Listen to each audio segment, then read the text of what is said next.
Qual poderia ser a forma mais perigosa de personalidade narcisista que existe? A resposta pode não ser o que você imagina. Até agora, muitos de nós aprendemos que o narcisismo não é um conceito simples, de preto no branco. É um espectro, um contínuo com inúmeros subtipos e diferentes caminhos que levam uma pessoa a desenvolver esses traços.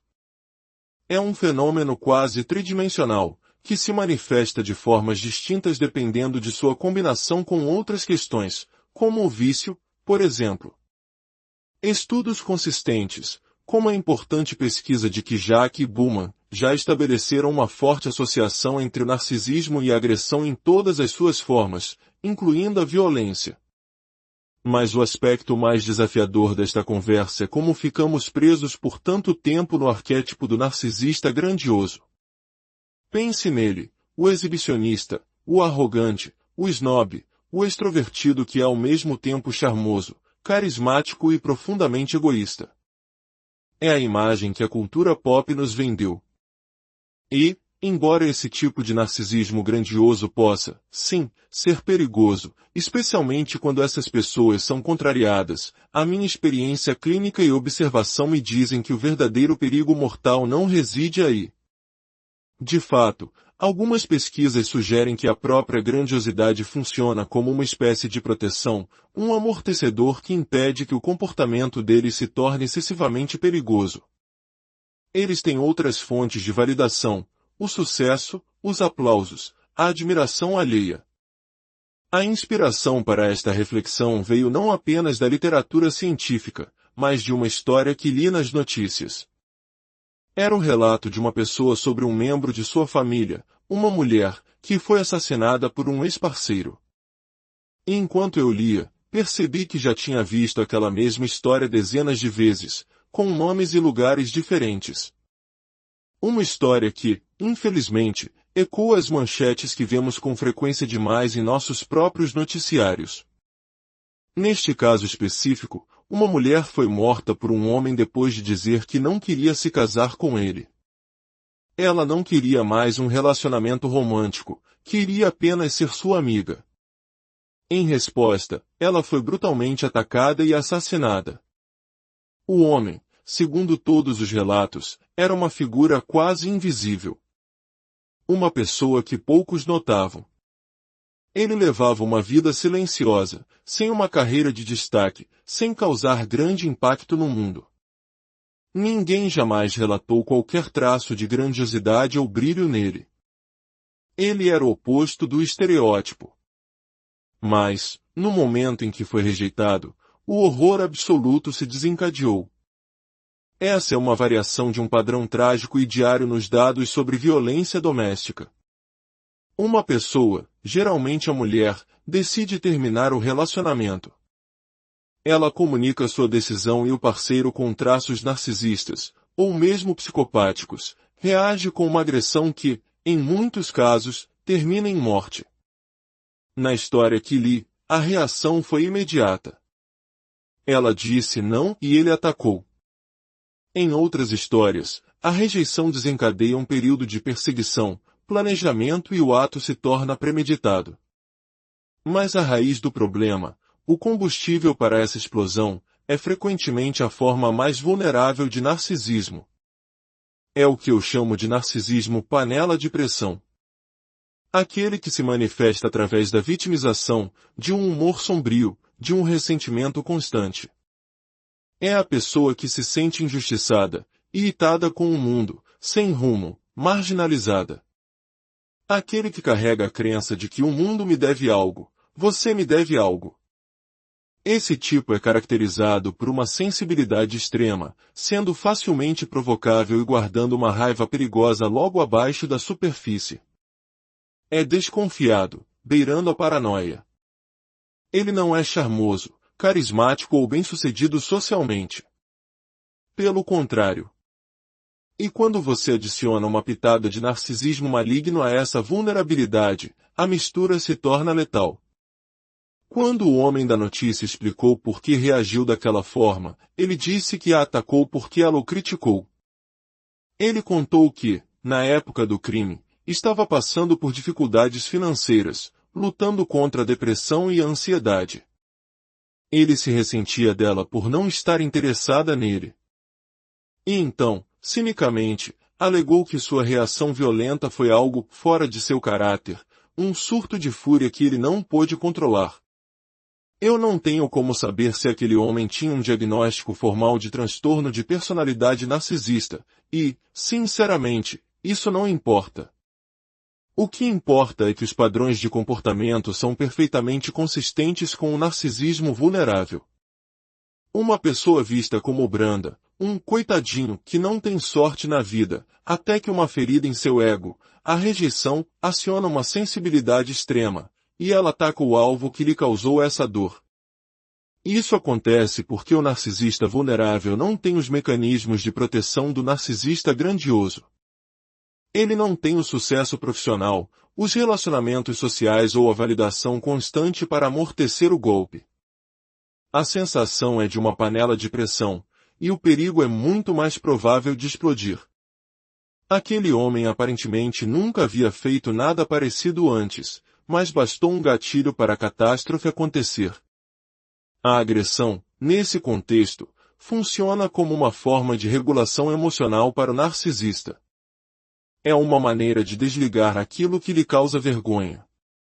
Neste caso, a fonte da vergonha era a parceira que o rejeitou. Depois do ato violento, o narcisista muitas vezes retorna ao seu estado normal, como se nada tivesse acontecido. No caso dele, como houve um assassinato, houve uma consequência legal. Mas em inúmeros outros casos de violência verbal ou psicológica, não há. O mundo da violência doméstica lida com essa realidade todos os dias, apoiando pessoas, na maioria mulheres, que querem deixar relacionamentos abusivos e assustadores, mas estão paralisadas pelo medo. E é um medo sensato. As pessoas presas nesses relacionamentos não têm escolhas fáceis. O mundo, de forma ingênua e ignorante, acha que sim. Mas as opções são ficar e continuar sofrendo o abuso, na esperança de se proteger de uma violência ainda maior, ou sair e ter a quase certeza de que a violência vai escalar. Os sistemas de justiça e segurança pública não são bons em prevenção. Eles geralmente chegam à cena quando o crime já foi cometido, quando é tarde demais. Como eu disse, há uma sensação de barril de pólvora no narcisismo vulnerável. Alguém que está tão tensionado por dentro que pode explodir a qualquer momento. Em minha prática clínica, com raras exceções, todos os clientes com quem trabalhei e cujo abuso escalou para um nível perigoso estavam lidando com um parceiro ou familiar narcisista vulnerável. Nos relacionamentos com narcisistas grandiosos, a dor do término costuma ser outra. As pessoas ficam chocadas com a rapidez com que o parceiro grandioso segue em frente, para um novo relacionamento, uma nova vida, como se nada tivesse acontecido.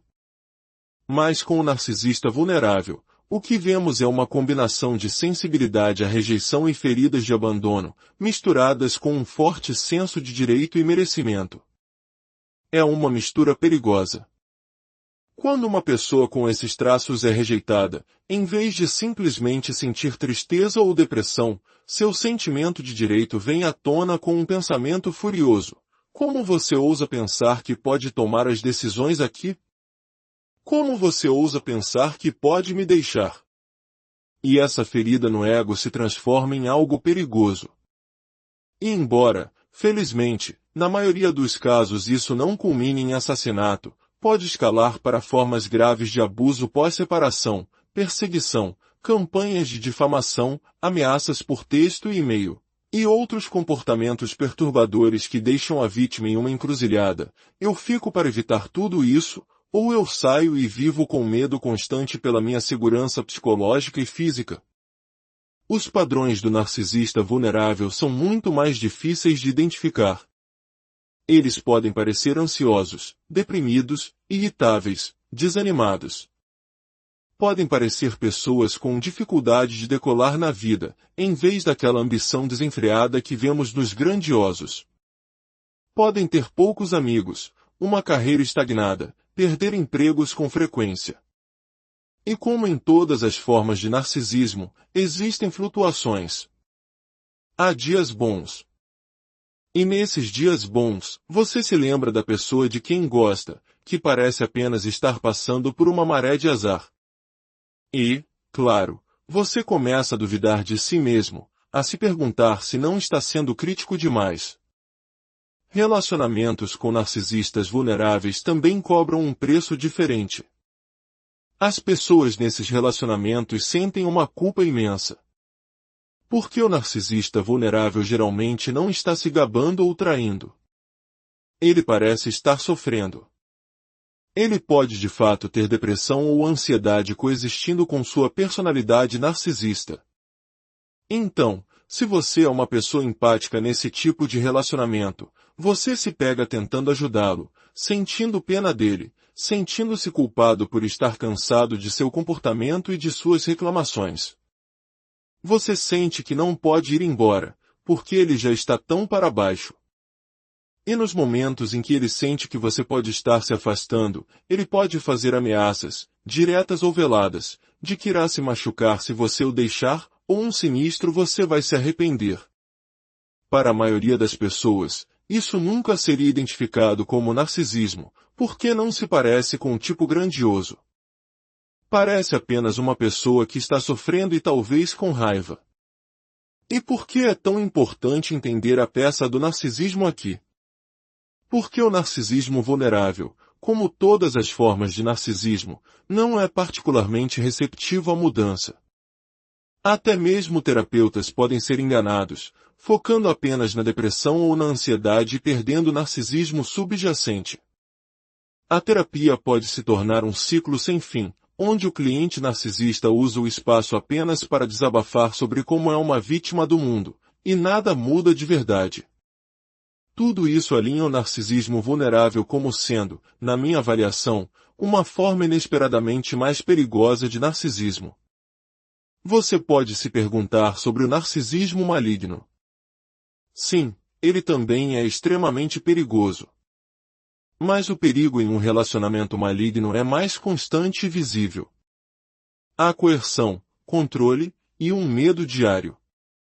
A possibilidade de perigo está sempre virada da esquina, você não se surpreende com ela. Como resultado, as pessoas podem não sentir tanta culpa e podem estar mais preparadas para o pior ao planejar uma saída. A prisão em um relacionamento narcisista maligno é o medo e o isolamento. A prisão em um relacionamento narcisista vulnerável é a culpa. Porque com a pessoa vulnerável, a possibilidade do perigo muitas vezes não passa pela sua cabeça. A aparência é de vítima, de depressão. As pessoas não estão preparadas. Ao pensar em sair, você pode não estar preocupado com uma escalada de violência e, portanto, pode não se preparar adequadamente. A grande maioria dos relacionamentos narcisistas não culmina em resultados perigosos. Eles terminam, são confusos, você se cura, segue em frente e cresce. Mas, em comparação com qualquer outro tipo de personalidade, esses relacionamentos carregam um risco maior. E é no ponto de ruptura, quando você decide sair, que os relacionamentos narcisistas vulneráveis podem se tornar muito preocupantes, muito rapidamente. E você pode não ter sido preparado para isso, porque nunca o identificou como potencialmente perigoso. Se você tem qualquer preocupação com sua segurança em um relacionamento, seja com um parceiro, um familiar ou um amigo, é crucial que você procure ajuda. Fale com programas de apoio a vítimas de violência doméstica, converse com um terapeuta, consulte as autoridades, se necessário. Documente tudo. E, acima de tudo, não pratique gaslighting consigo mesmo. Não pense que está exagerando. Sua intuição e seu corpo geralmente estão certos. Confie em si mesmo. Se algo não parece seguro, é melhor ser excessivamente cauteloso do que correr o risco. Se esta reflexão te ajudou a entender algo importante, compartilhe este conhecimento. Ao curtir e se inscrever, Você nos ajuda a levar essa luz para mais pessoas que podem estar vivendo na sombra do medo e da confusão. Que a clareza e a segurança encontrem